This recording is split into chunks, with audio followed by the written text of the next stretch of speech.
હર હર મહાદેવ, જય દ્વારિકાધીશ. મારી YouTube channel Dipali જોશીમાં આપ સૌનું હાર્દિક સ્વાગત કરું છું. તો મિત્રો, આજના આ વિડીયોમાં એક સુંદર ભારતની વાત કરવા જઈ રહી છું કે આપણો ભારત દેશ સંતો મહંતોની ભૂમિ કહેવાય છે. ભારત દેશ એ શક્તિ અને ભક્તિની ભૂમિ કહેવાય છે. અને એ જ ભારત દેશમાં આપણા સપ્ત ઋષિઓ એ આપણું ગર્વ છે. ભારતના 7 મહાન સંતો એ આપણું ગર્વ છે.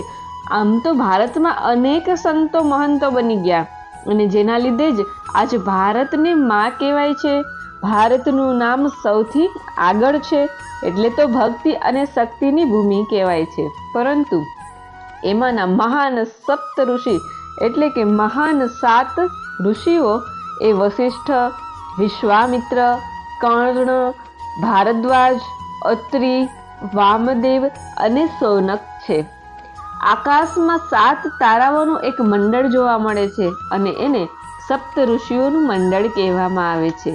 આ મંડળના તારાઓનું નામ એ ભારતના 7 મહાન સંતો અને ઋષિઓના આધારે રાખવામાં આવ્યું છે. વેદોમાં આ મંડળની સ્થિતિ, ગતિ, અંતર અને વિસ્તારનું વિસ્તૃત વર્ણન જોવા મળે છે. દરેક મન્વંતરમાં 7 ઋષિઓ થઈ ગયા. વૈવસ્વત મનુના કાળમાં જન્મેલા 7 મહાન ઋષિઓને આપણે જાણીએ તો કે વેદોનું અધ્યયન કરતા જે 7 ઋષિઓ અથવા તો ઋષિ કુળોના નામથી જાણકારી મળે છે એ વશિષ્ઠ, વિશ્વામિત્ર, કર્ણ, ભારદ્વાજ, અત્રિ, વામદેવ અને સૌનક છે. પુરાણોમાં સપ્તઋષિઓના નામ પર વિવિધ નામાવલી જોવા મળે છે. વિષ્ણુ પુરાણ અનુસાર જોઈએ તો આ મન્વંતરના સપ્ત ઋષિ છે.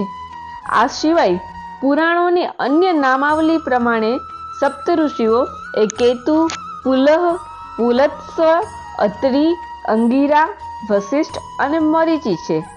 મહાભારતના સપ્ત ઋષિઓની 2 નામાવલી જોવા મળે છે. એમાં એક નામાવલીમાં કશ્યપ, અત્રિ, ભારદ્વાજ, વિશ્વામિત્ર, ગૌતમ, જમદગ્નિ અને વશિષ્ઠનું નામ જોવા મળે છે. તો બીજી નામાવલીમાં જોઈએ તો આમાંથી 5 નામ બદલાઈ જાય છે.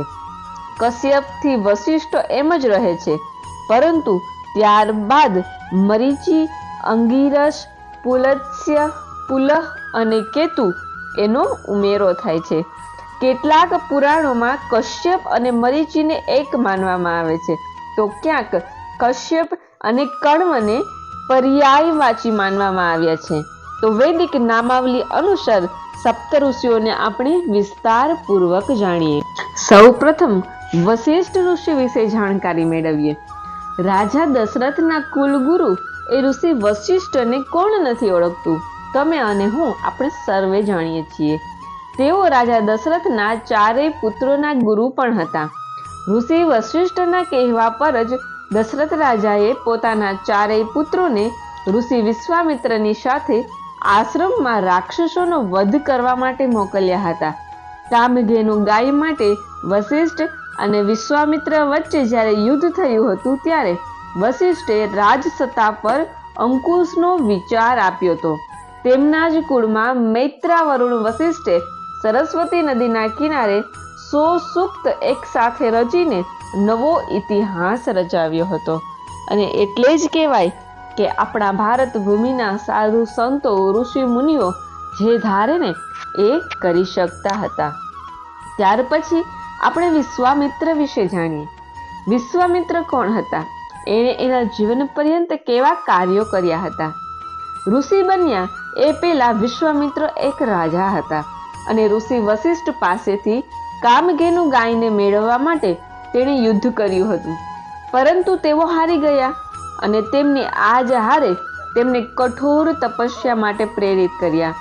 વિશ્વામિત્રની તપસ્યા અને મેનકા દ્વારા તેની તપસ્યા ભંગ કરવાની કથા એ તમે અને હું સૌ જાણીએ છીએ. જગ પ્રસિદ્ધ કથા છે.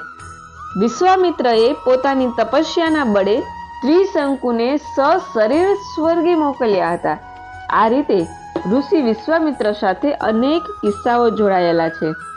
એવું પણ માનવામાં આવે છે કે હરિદ્વારમાં આજે જ્યાં શાંતિકુંજ છે તે જ સ્થાન પર વિશ્વામિત્રએ કઠોર તપસ્યા કરીને ઇન્દ્રથી રુષ્ટ થઈને એક અલગ જ સ્વર્ગની રચના કરી હતી.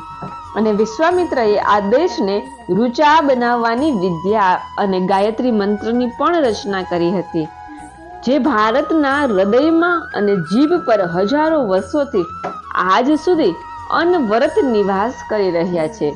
અને એવું પણ કહેવાય છે કે ગાયત્રી મંત્ર કરવાથી જીવન સુંદર બને છે, સુઘડ બને છે. જીવનમાં આવનારી પરિસ્થિતિઓની સામે લડવા માટે વ્યક્તિ તૈયાર રહે છે. ગાયત્રી મંત્ર એ સૌથી શ્રેષ્ઠ માનવામાં આવે છે. ત્યાર પછી હવે આપણે કણ્વ ઋષિ વિશે જાણીએ. એવું માનવામાં આવે છે કે આ દેશમાં સૌથી મહત્વપૂર્ણ યજ્ઞ એવા સોમ યજ્ઞને કણ્વે સારી રીતે કર્યો હતો. કણ્વ એ વૈદિક કાળના ઋષિ હતા. તેમના જ આશ્રમમાં હસ્તિનાપુરના રાજા દુષ્યંતની પત્ની શંકુતલા અથવા તેના પુત્ર ભરતનું પાલન પોષણ થયું હતું. અને આ હતા રાજા કણ્વ.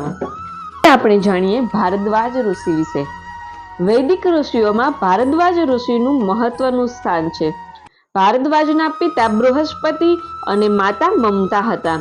ભારદ્વાજ ઋષિ એ ભગવાન રામ પહેલા થયા હતા, પરંતુ એક ઉલ્લેખ અનુસાર તેમના લાંબા આયુષ્યની જાણકારી મળે છે કે વનવાસના સમયે શ્રી રામ તેના આશ્રમે ગયા હતા, જે ઐતિહાસિક દ્રષ્ટિએ ત્રેતા અને દ્વાપર યુગનો સંધિકાળ હતો. અને એવું પણ માનવામાં આવે છે કે ભારદ્વાજોમાંથી એક ભારદ્વાજ વિદથે દુષ્યંત પુત્ર ભરતના ઉત્તરાધિકારી બનીને રાજ અને કાજ કરતા કરતા મંત્રોની રચના ચાલુ રાખી હતી. ઋષિ ભારદ્વાજના પુત્રોમાં 10 ઋષિ એ ઋગ્વેદના મંત્ર દ્રષ્ટા હતા અને એક પુત્રી કે જેનું નામ રાત્રિ હતું. તેને રાત્રિ સૂક્તની મંત્ર દ્રષ્ટા મનાવવામાં આવે છે. ઋગ્વેદના 6થા મંડળના દ્રષ્ટા ભારદ્વાજ ઋષિ છે અને આ મંડળમાં ભારદ્વાજના 765 મંત્ર છે. અથર્વ વેદમાં પણ ભારદ્વાજના 23 મંત્ર જોવા મળે છે. આમ ભારદ્વાજ સ્મૃતિ તથા ભારદ્વાજ સંહિતાના રચનાકાર પણ ઋષિ ભારદ્વાજ જ હતા. ઋષિ ભારદ્વાજે યંત્ર સર્વસ્વ નામના એક ગ્રંથની રચના કરી હતી અને આ ગ્રંથનો કેટલોક ભાગ એ સ્વામી બ્રહ્મ મુનિને વિમાન શાસ્ત્રના નામથી પ્રકાશિત કરાવ્યો હતો. આ ગ્રંથમાં ઉચ્ચ અને નિમ્ન સ્તર પર વિચરવા વાળા વિમાનો માટે વિવિધ ધાતુઓના નિર્માણનું વર્ણન કરતા જોવા મળે છે. તો આ હતું ભારદ્વાજ ઋષિએ પોતાના જીવન પર્યંત કયા કયા સુંદર કર્મો કર્યા. હવે આપણે જાણીએ અત્રિ ઋષિ વિશે. ઋગ્વેદના 5મા મંડળના દ્રષ્ટા મહર્ષિ અત્રિ એ બ્રહ્માના પુત્ર હતા. સોમના પિતા અને કરદમ પ્રજાપતિ તથા દેવહૂતિની પુત્રી એ અનસુયાના પતિ એ અત્રિ મુનિ હતા. એક વાર જ્યારે અત્રિ ઋષિ બહાર ગયા હતા ત્યારે ત્રિદેવ એ અનસુયાના ઘરે બ્રાહ્મણના વેશમાં ભિક્ષા લેવા આવ્યા અને અનસુયાને કહ્યું કે જ્યારે તમે સંપૂર્ણ નિર્વસ્ત્ર બનીને ભિક્ષા આપશો ત્યારે જ અમે ભિક્ષાનો સ્વીકાર કરશું. તેથી માતા અનસુયાએ પોતાના સતીત્વના બળે એ ત્રણેય દેવોને નાના શિશુ બનાવી દીધા અને ભિક્ષા પણ આપી.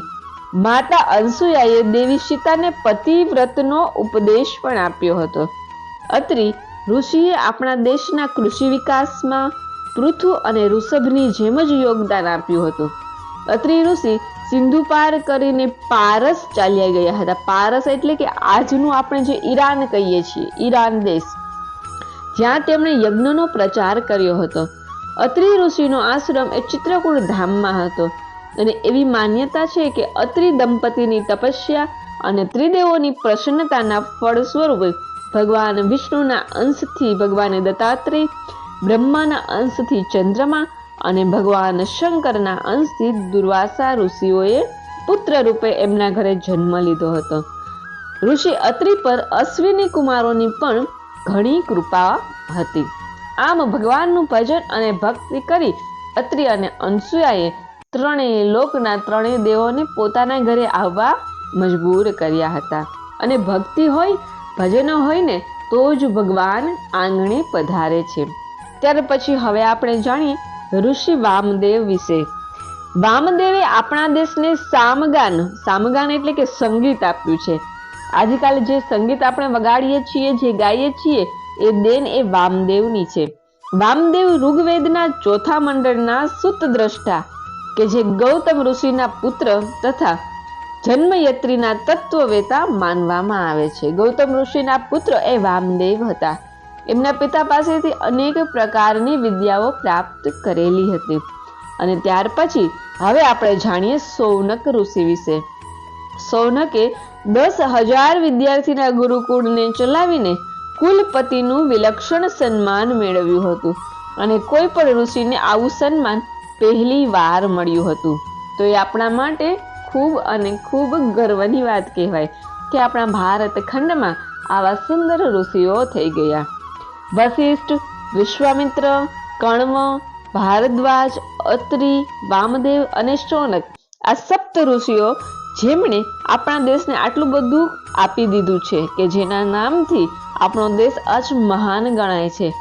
કૃતજ્ઞ દેશવાસીઓએ એમને આકાશના તારામંડળમાં બેસાડીને એક એવું અમરત્વ વરદાન પ્રાપ્ત કરાવ્યું છે, પ્રદાન કર્યું છે. સપ્ત ઋષિ શબ્દ સાંભળતાની સાથે જ આપણી કલ્પનામાં આકાશના ટમટમતા તારાઓના સમૂહને તરવરવા લાગે છે અને આપણે વિચારવા લાગીએ છીએ કે સપ્ત ઋષિ એટલે માત્ર આકાશમાં રહેલા તારાઓ. પણ એ અમરત્વ પ્રાપ્ત કરવા માટે આ ઋષિઓએ કેટલાય બલિદાન આપ્યા છે. આ ઋષિઓએ પોતાના જીવનમાં કેટલાય એવા કર્મ કર્યા છે કે જેના લીધે ભગવાન શ્રી કૃષ્ણ અને ભગવાન શ્રી વિષ્ણુની કૃપા પ્રાપ્ત થઈ અને એને આવું સુંદર સ્થાન પ્રાપ્ત થયું. જો આ સપ્ત ઋષિઓનું ઋણી એ આપણું સમગ્ર જગત છે. તો આવું સુંદર વર્ણન સાંભળી અને તમને સારું લાગે તો ચેનલને લાઈક, શેર અને સબસ્ક્રાઇબ કરવાનું ભૂલશો નહીં. ધન્યવાદ.